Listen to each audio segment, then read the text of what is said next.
आज जो हमारा टॉपिक है वो है फैक्टर स्कोर और फैक्टर एवरेज स्कोर।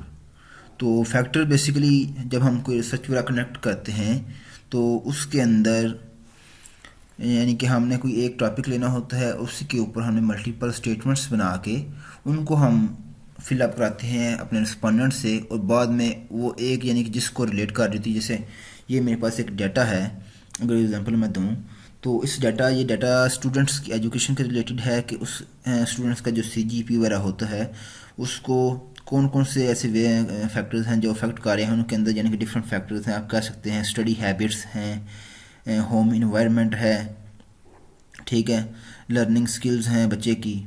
तो ये यानी कि एक फैक्टर्स हैं हमारे पास। अब हमने सिर्फ ये नहीं देखा कि लर्निंग स्किल के अंदर हम गए कि उसको देखा कि उसकी लर्निंग स्किल कैसी है, हमने लर्निंग स्किल के ऊपर, हमने होम इन्वायरमेंट के ऊपर कुछ क्वेश्चंस बनाए, कुछ स्टेटमेंट्स बनाई, हमने वो फिलअप कराई। उसके बाद हमने उसको यानी कि अपने डाटा सेट के अंदर आ गया। अब हम उसका जो फैक्टर स्कोर निकालेंगे या फिर एवरेज स्कोर निकाल के आगे जो हमारे फर्दर टेस्ट होंगे उनके लिए हम उसको यूज़ कर सकते हैं। तो बेसिकली ये टोटल स्कोर है क्या? ये बेसिकली आपके जो वेरिएबल्स हैं, जो आपके यानी कि जो डाटा सेट के अंदर वेरिएबल्स हैं उनको प्लस कर रहा है। जैसे अगर ये देखें, होम इन्वायरमेंट का एक वेरिएबल ये पड़ा हुआ है, ये टोटल स्कोर इसका निकला हुआ है। इसके 3 स्टेटमेंट्स हैं। सपोर्ट बाय होम इन्वायरमेंट क्या है, होम इन्वायरमेंट से क्या आपको सपोर्ट मिलती है, क्या फैसिलिटीज़ प्रोवाइड की गई, कितनी इनकरेजमेंट होती है। तो यानी कि ये क्वेश्चन ऐसे हो सकता है कि आपको होम इन्वायरमेंट से सपोर्ट मिलती है कि नहीं। तो ये फर्स्ट रिस्पोंडेंट है, ये इसने 4 लगाया, तो 4 के अगेंस्ट जो हमारी यानी कि आता है आप MCQ है, एग्री भी कर रहा है, इस तरह से फैसिलिटीज़ का भी एग्री कर रहा है, तो वो इनकरेजमेंट का भी एग्री कर रहा है। अब ये 3 हमने स्टेटमेंट फिलअप कराई, तो इसको एनालाइज करने के लिए हमने ये 3 स्टेटमेंट्स नहीं उधर पुट करनी, बल्कि हम इसका एक कह रहे हैं कि एक स्कोर निकालेंगे, एवरेज स्कोर या टोटल स्कोर। हम उसको आगे फर्दर जो है कोरिलेशन वगैरह में या रिग्रेशन वगैरह में हम यूज़ करते हैं। तो हमने ये कैसे कंप्यूट करना है? अगर हमने पहले निकालते रहे हैं, जैसे सम करना है या मीन निकालना है एक फैक्टर का, तो वो तो हम एनालाइज करने जा कर लेते हैं। लेकिन अब क्या कर रहे हैं, अब हम प्लस कर रहे हैं अपने वेरिएबल्स को, यानी कि इस वेरिएबल को इसके साथ प्लस करना है, इसके तीनों को प्लस करेंगे तो ये टोटल स्कोर बन जाएगा।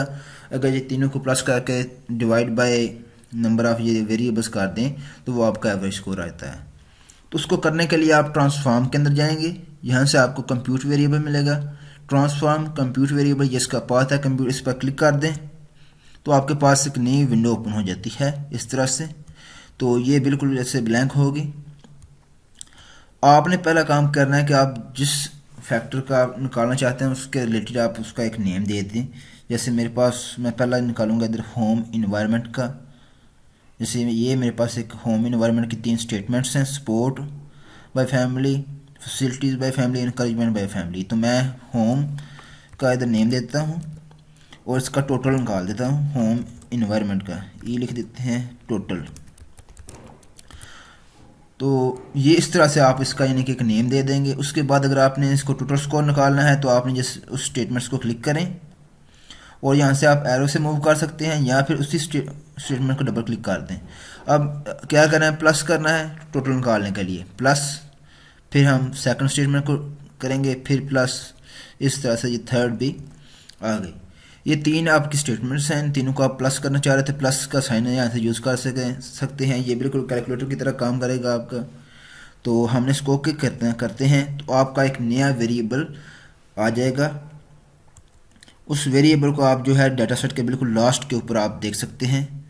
ये होम टोटल आ गया है, होम इन्वायरमेंट का टोटल, यानी कि इन तीनों स्टेटमेंट्स को प्लस कर दिया तो ये हमारे पास इसका टोटल स्कोर आ गया। इस तरह से हम अगर एवरेज स्कोर निकालना चाहते हैं तो वो सिंपल वही चीज़ है। तो हम इसका जो नेम है वो चेंज कर देंगे इधर।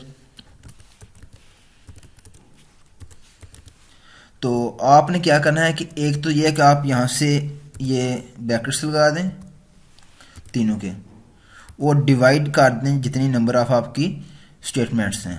तो हमारे पास 3 स्टेटमेंट्स हैं, 3 वेरिएबल्स हैं जो एंटर किए हैं, आगे डिवाइड बाय 3 कर देंगे तो इस तरह से भी आपको इसका एवरेज स्कोर मिल जाता है। दूसरा तरीका भी मैं आपको बता देता हूँ, वो क्या है। अगर आप देखें तो ये टोटल स्कोर था और ये होम एवरेज स्कोर है। दूसरा तरीका क्या है कि आप जो है वो यूज़ कर लें फंक्शन, इसको मैं थोड़ा शॉर्ट कर दूंगा, मेन का। आप क्या करेंगे, आप मेन लगा दें, ब्रैकेट ओपन, और यहाँ से आपने जो वेरिएबल्स होंगे आपने उनको सेलेक्ट करना है। जैसे ये वेरिएबल्स है, उसके बाद आपका कामा आएगा। ये बिल्कुल ऐसे है जैसे हम एक्सेल के अंदर करते थे, वहाँ पर हम एवरेज लिखते हैं, लेकिन यहाँ पर आपने मेन लिखना है। फिर कामा, फिर जो है आपका कामा आ गया, फिर नेक्स्ट स्टेटमेंट और ब्रैकेट आप क्लोज कर दें। तो ये आपका ओके करेंगे तो ये भी आपका जो है एवरेज स्कोर दे देगा निकाल के आपको। अगर हम इसको देखें दोबारा तो ये देखें बिल्कुल सेम उसी तरह से आपका एवरेज स्कोर आ गया है। यानी कि इस तरह से आप जो है अपने जो फैक्टर्स हैं उनका एवरेज स्कोर और टोटल स्कोर निकाल सकते हैं।